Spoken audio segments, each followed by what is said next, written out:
MDG TV, une chaîne Wint pour la cause de Christ. Mafuta Yasika, Mafuta Yasika, Mafuta Yasika.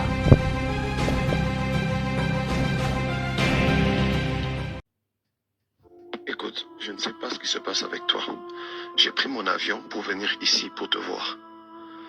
Tu es à quelque chose de 30 minutes de moi, de là où tu habites et de là où je suis. Je suis venu pour qu'on parle de tout ça et qu'on réfléchisse ensemble. J'étais censé te voir, tu es en train de m'éviter. Pratiquement. C'est seulement tard, la nuit ou quand les choses sont impossibles, que tu me demandes de te trouver un taxi. Je suis là ce matin, je me suis réveillé et on a prévu de pouvoir se voir. Je te dis bonjour chérie, tu me dis tu es toujours avec ta femme.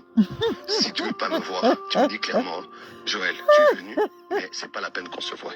Tu me le dis, je veux comprendre, parce que des histoires, des raisons et des excuses, j'en ai marre finalement. J'en ai finalement marre. Je suis un homme et j'ai un cœur. Parce que c'est toujours comme ça. Aujourd'hui ça va, aujourd'hui c'est fini entre nous. Demain c'est le ciel et ainsi de suite. Vraiment, je suis fatigué. J'ai déjà beaucoup de problèmes comme ça. J'ai déjà beaucoup de soucis par rapport à... Bon, Bolo Bananga un peu. Esaïe ou bien Esaïe. À vous le clavier. Que Dieu vous bénisse. Mboto badinga mbande mdeshe de mafuta sikeza nga bino lokanda avec un grand jeu kana cadre ya actualité bande ko babolingo to lisusu lelo bozo ane nazo seka en fait voice on a bi keza na bato beye ba yebi voice oyo parce que ça vraiment ya kala penza makasi car congolais ndinga za na molimo obimisa ba archive après 5 ans bimisa après 3 ans bimisa après 4 ans. Et lelo ba bimisa sous archive oyo avant ba bimisa yango je crois la dernière fois archive oyo bimaki ezaki juste avant mariage ya prophète Joël je crois et comment on dit et nini oyo et un mois avant Joël abala eloko kene ko balise même bango ezaka voice oyo pona olakisa ke no mamba bazolo baneza ya solo te ya za mobali ya solo.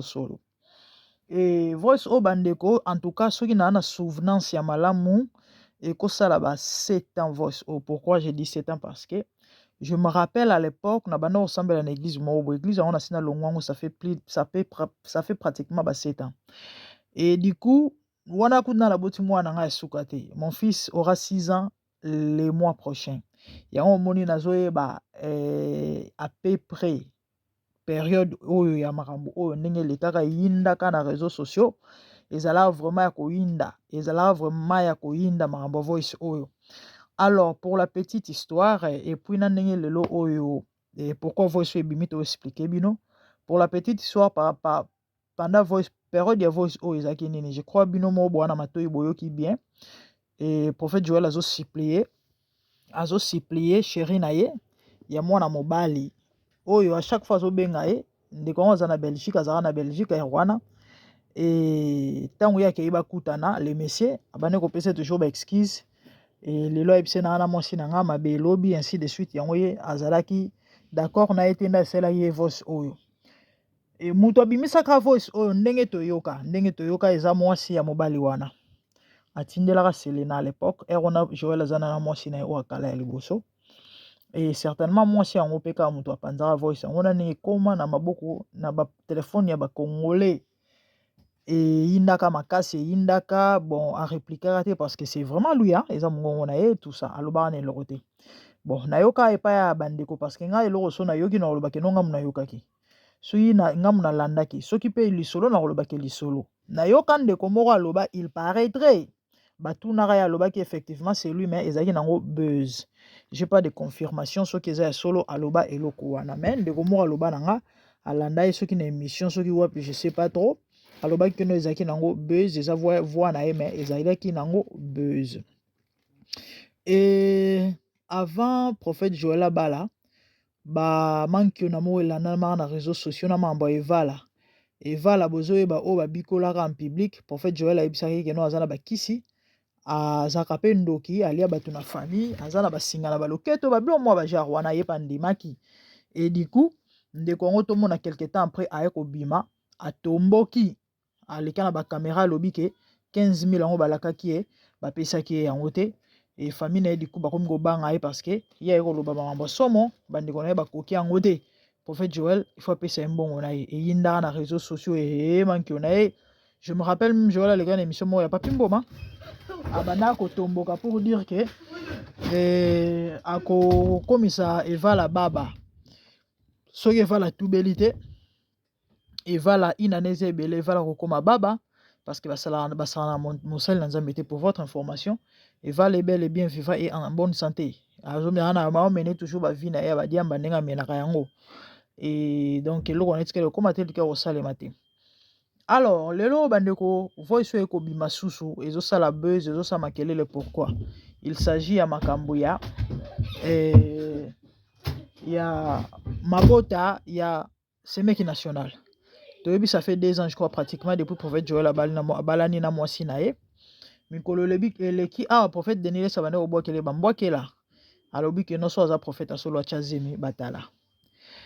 So aza mobali achazemi batala. Bandeko yango bomoni lelo oyo tellement congolais alandelaka tina ti makambo batu. Indi na ba rumeur na ba version ekobima de gauche à droite. Et pétage, il paraîtrait à lobi ke ateka mon Congo. Nandenge bat bazo confirmer que bamsu ba lobi non ezaka ba pratique ya malamu te oto yebi na vie ya ki deux fois yango bomoni ba bimisi voice oyo pona ko confirmer que azalaka deux fois parce que pour votre information mutus mwana mobali soki akomi ko pesa sima bangulu taka nyonso e koma na moma moko kibo pikiliki ezalaka lisusu te carrément abando telema susu te mosusu pe ata soki akomeka ko telema me azala na ba réaction ya makasi te. Donc du coup ezala compliqué na mambo ya mabota et raison pour laquelle voice oyo ebimi lisusu ezotambola nde bazoloba ke no ki deux fois mutu ezosala ke abota te bamso balobi non ateka mo Congo yango tel meza actualité toza na choix te, il faut kaka toya olobela yango. Les amis, moi je n'ai fait que relater ou encore raconter ce qui s'est dit sur les réseaux sociaux. Et je dirais nabato balandaka biso nabato to mesana kopesa toli nabato to mesana kopesa conseil kaka ndenge tote ya bino pe to ebisa bino ke zala na relation personnelle na Nzambe parce que oyebi te nani azalani. Pona mutu oyo andimaka l'homme de Dieu, pona mutu oyo azala na confiance na l'homme de Dieu, pona mutu oyo et pour naie mambo et cause la lokuta tout comme cause la selon moi je vous conseillerais seulement en vous disant que révélation ko sarate bondela tout na Nzambe nanya zanane Nzamba oyebisa yo et du coup oyeba comment te positionner ko ça la confiance te parce que mutaloba ba français est bien ko ça la confiance te parce que mutaza bogar ko ça la confiance te parce que mutate ya mate ya repentance to ya sanctification to marambo malamu ko ça la confiance te et pas na mosel na Nzambe à cause de message to ya apparence na ye koloba benga pe mutu faute parce que azalongi mabe to parce que mais Nzambe ne mutu yebi mitema ya batu ye mutu oloba na yo ke mutu aza malamu mutu malamu te to pe mutu aza ya Nzambe mutu aza Nzambe te nde conseil na ngai ya muke onga na ko pesa parce que na temps de la fin auto zali bande ko na ngai tokomona nyonso ah oui c'est la Bible qui le dit et c'est ça conseil na ngai ya muke vraiment que Dieu vous bénisse a pambola bino assister bino chabino loboko. Et abonnez-vous massivement si MDG de TV Mafuta Sika. Quant à moi, mon nom est de bonnes choses. Merci, au revoir. Bye bye. Je ne sais pas ce qui se passe avec toi. J'ai pris mon avion pour venir ici pour te voir. Tu es à quelque chose de 30 minutes de moi, de là où tu habites et de là où je suis. Je suis venu pour qu'on parle de tout ça et qu'on réfléchisse ensemble. J'étais censé te voir. Tu es en train de m'éviter. Pratiquement. C'est seulement tard, la nuit ou quand les choses sont impossibles, que tu me demandes de te trouver un taxi. Je suis là ce matin, je me suis réveillé et on a prévu de pouvoir se voir. Je te dis bonjour chérie, tu me dis tu es toujours avec ta femme. Je te dis bonjour chérie, Joël, tu me dis toujours que tu es avec ta femme. Tu me le dis, je veux comprendre, parce que des histoires, des raisons et des excuses, j'en ai marre finalement. Je n'ai finalement marre. Je suis un homme et j'ai un cœur. Parce que c'est toujours comme ça. Aujourd'hui, ça va. Aujourd'hui, c'est fini entre nous. Demain, c'est le ciel et ainsi de suite. Vraiment, je suis fatigué. J'ai déjà beaucoup de problèmes comme ça. J'ai déjà beaucoup de soucis par rapport à... Bon, Bolo Bananga un peu. Esaïe ou bien Esaïe? Esaïe, papa. À vous les...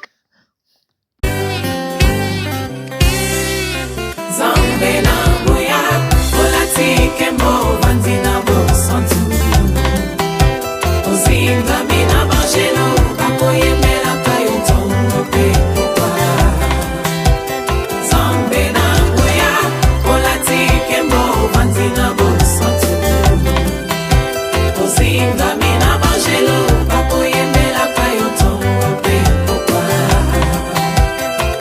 MDG TV, une chaîne Went pour la cause de Christ. Mafuta ya sika, mafuta ya sika, mafuta ya sika.